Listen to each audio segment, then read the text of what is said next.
Welcome to day 3. We know on and off, but today we break the rules and go halfway. So far, we can only turn an LED all the way on or off. But what about, say, 50%? You see, microcontrollers are strictly digital. They can't just output half the voltage. So how do we pull it off? Well, we use a really clever trick called pulse width modulation, or just PWM for short. Okay, think of it like this. Imagine a light switch, but you're flipping it thousands of times a second.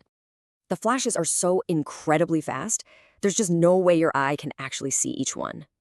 Instead, your brain gets fooled. It just averages all that light into a smooth, dim glow.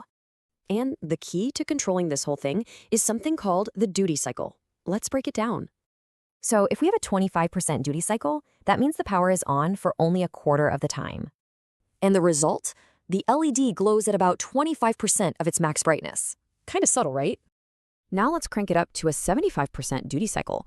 Now the signal is on for 3/4 of the time. And yeah, you guessed it. This creates a much brighter, more intense light from that same LED. But this is where it gets really cool. We can actually program the duty cycle to change over time. We can take that simple LED from day 1 and make it look like it's smoothly breathing. So yeah, by rapidly switching that digital signal, we just totally faked an analog output.